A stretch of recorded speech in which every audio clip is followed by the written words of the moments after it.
Hello friends, welcome to our channel software చిన్నది. ఈరోజు మీకోసం పెసరపప్పుతో జావాని ఎలా ప్రిపేర్ చేసుకోవాలని చూపించబోతున్నాను ఫ్రెండ్స్. ఈ జావా చాలా హెల్దీ ఫ్రెండ్స్. ఒక్క గ్లాస్ తాగారంటే చాలు, చాలా ఎనర్జెటిక్గా అయితే ఉంటారు. వేడిని కూడా చాలా బాగా తగ్గించడానికి యూజ్ అవుతుంది. చాలా టేస్టీగా కూడా ఉంటుంది ఫ్రెండ్స్. మరెందుకు ఆలస్యం, లెట్స్ స్టార్ట్. ముందుగా స్టవ్ మీద ప్యాన్ను పెట్టుకొని 250 గ్రామ్స్ వరకు పెసరపప్పును తీసుకుంటున్నాను ఫ్రెండ్స్.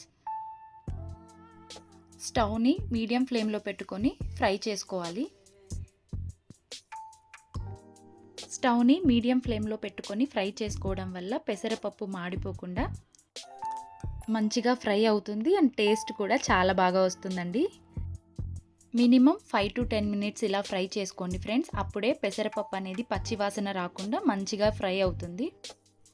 వీడియోలో చూపిస్తున్న విధంగా ఇలా మంచి గోల్డెన్ బ్రౌన్ కలర్ వచ్చేంత వరకు ఫ్రై చేసుకోండి ఫ్రెండ్స్. ఇలా ఒకసారి ఫ్రై అయ్యాక వీటిని మిక్సీ జార్లోకి తీసుకుందాం.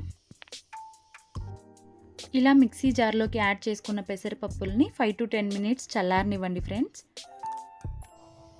పప్పు చల్లారేలోపు మనం స్టవ్ మీద ఒక గిన్నెను పెట్టుకొని అందులోకి 250 ml వరకు మిల్క్ని యాడ్ చేసుకుందాం. ఈ పాలలోకి 50 ml వరకు వాటర్ని కూడా యాడ్ చేస్తున్నాను ఫ్రెండ్స్. పాలు వేడయ్యేలోపు మనం పెసరపప్పును కూడా మిక్సీ పట్టుకుందామండి. మరీ ఫైన్ పౌడర్ లాగా మిక్సీ పట్టుకోవద్దు ఫ్రెండ్స్. ఇలా వీడియోలో చూపిస్తున్నట్టుగా వస్తే చాలు, అప్పుడే టేస్ట్ చాలా బాగొస్తుంది. ఇక్కడ పాలు కూడా వేడైపోయిందండి. ఇలా పాలు ఒక్కసారి పొంగొచ్చాక ముందుగా మనం పొడి చేసి పెట్టుకున్న పెసరపప్పుని 2 టేబుల్ స్పూన్ వరకు యాడ్ చేస్తున్నాను ఫ్రెండ్స్. 250 ml పాలకి 2 టేబుల్ స్పూన్ పౌడర్ సరిపోతుందండి. అప్పుడే మనకి కన్సిస్టెన్సీ కరెక్ట్గా వస్తుంది. పెసర పొడిని కూడా యాడ్ చేసుకున్న తర్వాత స్టవ్ని మీడియం ఫ్లేమ్లో పెట్టుకొని ఇలా కదుపుతూనే ఉండండి ఫ్రెండ్స్. అప్పుడే మనకి ఉండలు కట్టకుండా బాగా ఉడుకుతుంది.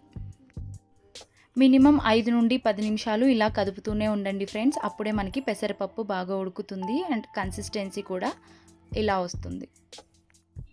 పెసరపప్పు మనకు 80% వరకు కుక్ అవ్వాలి ఫ్రెండ్స్. అప్పుడే మనకి కన్సిస్టెన్సీ చాలా బాగా సరిపోతుంది. ఇలా అయిన తర్వాత మనం ఇందులోకి 50 గ్రామ్స్ వరకు బెల్లంని యాడ్ చేసుకుందాం. బెల్లంని పాలల్లో ఫస్టే యాడ్ చేస్తే పాలు విరిగిపోవడానికి చాలా ఛాన్సెస్ ఉంటాయి ఫ్రెండ్స్. అందుకే 80% కుక్ అయ్యేంత వరకు వెయిట్ చేసి అప్పుడు బెల్లంని యాడ్ చేసుకోవాలి. బెల్లం కొద్దిగా కరిగాక ఇందులోకి 2 నుండి 3 ఉప్పురాలను కూడా యాడ్ చేస్తున్నాను.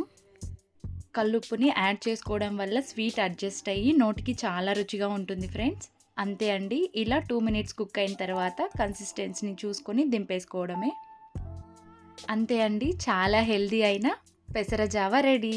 మీరు కూడా చూసారు కదా, ఒకసారి ట్రై చేయండి ఫ్రెండ్స్. చాలా బాగా ఉంటుంది. ఇంకా మన ఛానల్ని సబ్స్క్రైబ్ చేయలేదంటే సబ్స్క్రైబ్ చేసుకోండి friends. Thank you for watching.